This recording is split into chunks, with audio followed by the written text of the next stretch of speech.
You're in the middle of the WQSU Pigskin Preview, live from Buffalo Wild Wings. Welcome back to the PA Pigskin Preview here on 88.9 WQSU The Pulse. My name is Jackson Purnell. Now joining us, head coach of Susquehanna, Tom Perkovich. Bray, take it away. Like Jackson said, I'm here with Tom Perkovich, his 10th season at Susquehanna. This week, Susquehanna is ranked 10th in D3 football. Last week, they played Western New England. Susquehanna won 34-21. I just want you to talk a little bit about how impressed you are with both your running back room and the O-line with the success that you've had versus Cortland. Susquehanna ran for 275 yards to Cortland's 136 yards, and Western New England, Susquehanna ran for 202 yards, and Western New England ran for 70 yards. So if you can talk a little about it. Yeah, we're, the running back room is really loaded right now. I'd say with the kind of a three-headed monster with, Rashawn Lamons, the freshman, leading the way. Just a really dynamic player. Then Tommy Grabowski and Matt Sertz, they're all kind of a different type of back, but all really talented players. A year ago, if you'd have told me that, we'd have a freshman starting over an all-region 1,000-yard rusher, I'd probably tell you you're crazy, but, he's that good, and the other guys, everyone knows it, and he just...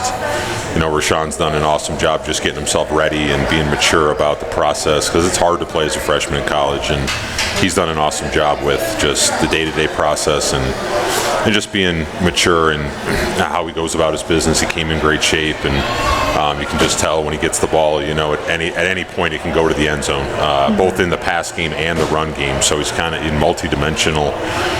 Tommy's done an awesome job just handling the situation, and when his time's called, doing a really good job, and playing some fullback a little bit this past weekend. We had both of them on the field.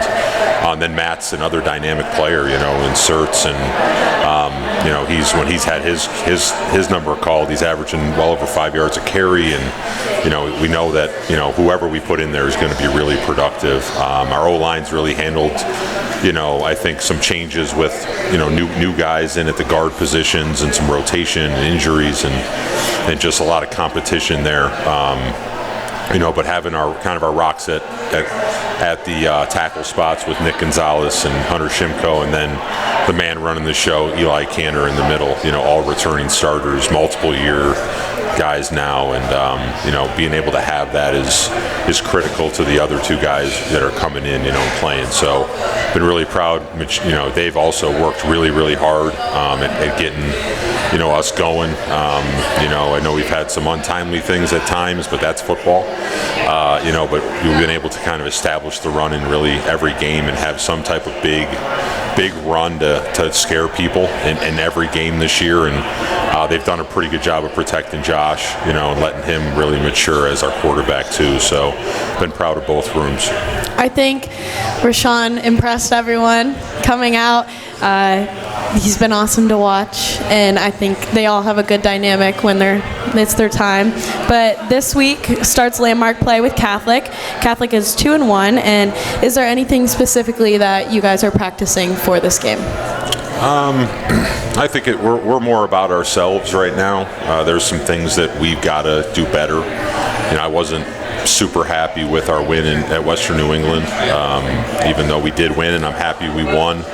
I thought we left some things out there, on both offense and defense. Special teams was better after some rough weeks, but I think it's just really trying to focus on us, our process, how we're better in practice, and being ready to finish games better. We've been up, we've jumped on people quick. We've got to do a little better in the pass game this next week, because they're going to throw the ball, they're going to test you there. So our secondary coming off a little bit of a down week, I'd say, giving up over 200 yards, 280 yards there. We've got to be better, because Catholic will try to really throw it and screen it and get you in some tough situations.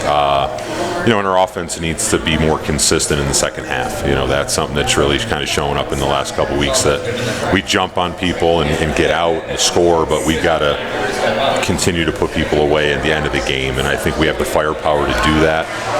So those are the things, just really focusing on ourselves and trying to be better in practice in some of those situations and be ready to play better in the, when we're tired. Is there anything that you've seen the team improve on since the first week? Well, I think our just overall execution, a lot of our guys love football. They care about it immensely. And just seeing them, on a day-to-day basis with the team atmosphere, the family atmosphere, the competitiveness in practice, I think came up this week a little bit. I challenged them on that.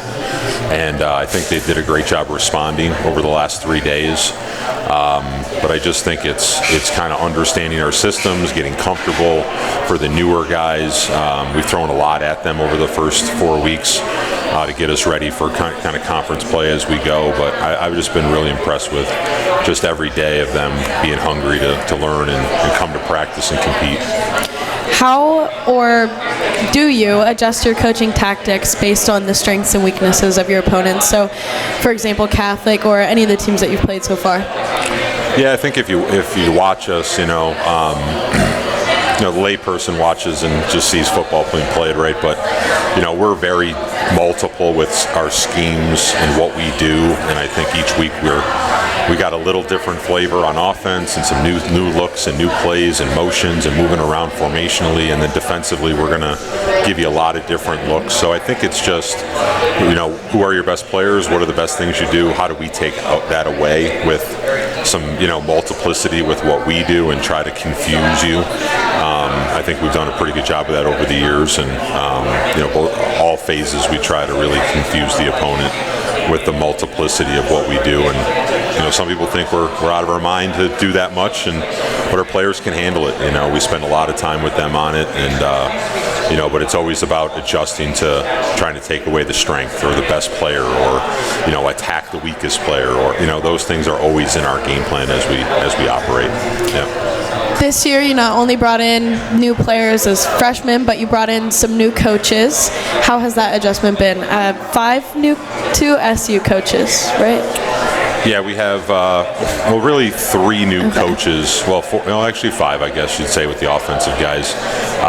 So most of them are in our what do we call our kind of younger coach, the intern positions that we have on our staff. So our full-time coaches, myself, Coach Wind as our OC, who's calling the plays. He's first time calling the plays. I actually gave that up for the first time, which was hard to do, to be honest. That's kind of my thing, but he's done an awesome job. Mike's done a great job. And then defensively, Coach Cole Grievoff and then Cole Dixon were on staff. They were promotions.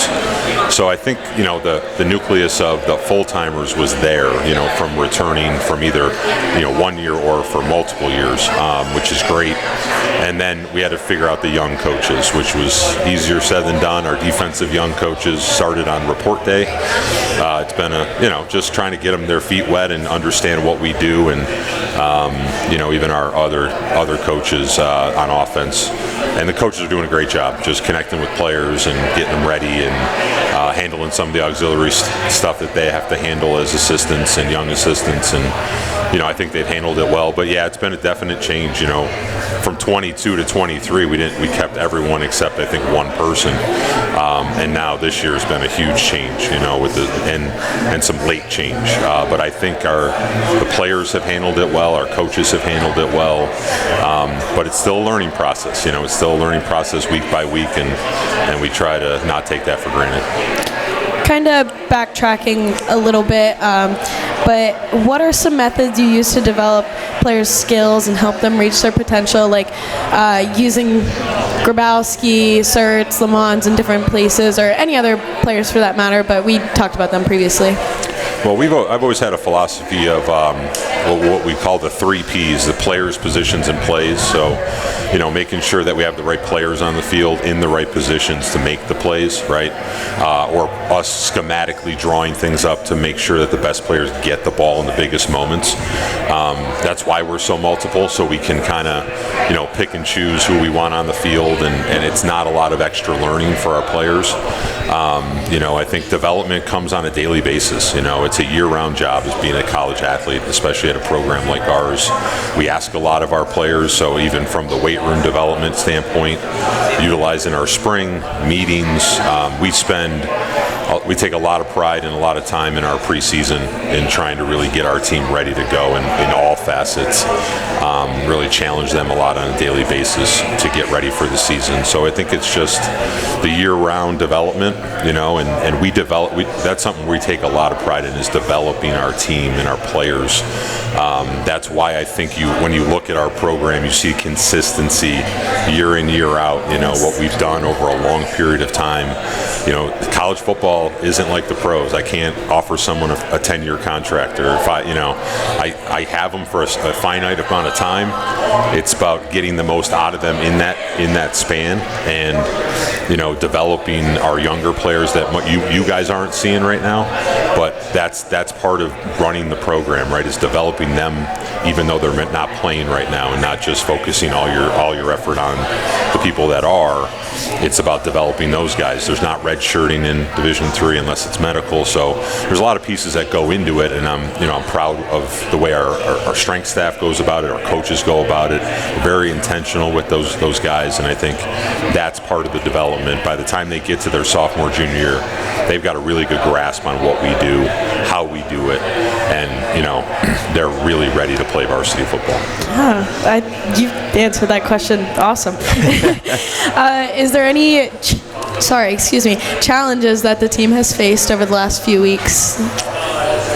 We've had some injuries. Yeah, I think the injuries, even this week going in and going into Saturday, and some guys that are big names for us, just some injury bugs or nagging things that we've got to manage, with certain guys. I think that's the biggest thing.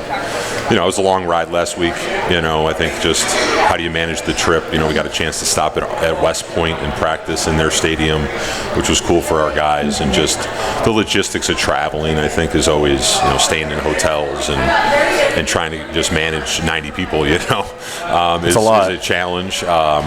But we did a lot of it last year, so we're kind of ready for it. But that's where the new coaches don't understand. We got to get them kind of on what we want done and what we want to handle. But I think that's the injury bug a little bit at times, and getting those other guys ready to go and make those adjustments on what we need to do. Yeah, and just following up with that, how do you handle injuries on your team and just making sure that your players are all good? Is there any filling in players in certain positions? I think Sean Yamada is out right now. Yeah. He's a bigger name. Yeah, Sean's out right now, which is tough for us because he was doing a lot of really good things for us. But that's the game. Yeah. The game is going to have injuries. That's why I'm happy with the depth we have, and then our coaches have adjusted a couple things to help us out. That's part of being multiple too, so you can adjust when a guy gets injured or this happens. That helps you. But yeah, I think it's just trying to make sure they're good mentally, because injuries can be tough on the mental part of it. Making sure they're in there every day and we have a plan for them. Mike Keeney and his training staff are amazing. He does an amazing job with our team. So as soon as they can get back out there, they will. He'll get them ready. But just keeping guys involved, and just making sure they're good, but they're doing what they need to do also, to get back. Great. Well, I want to wish you luck this week at Catholic and with the rest of your season. Thank you very much, Coach. Really appreciate it. Yeah, appreciate you guys having me. All right, when we come back, we'll finish up with a roundtable with myself, Bray, and Vargo. You're listening here on WQSU 88.9 The Pulse. Stay tuned.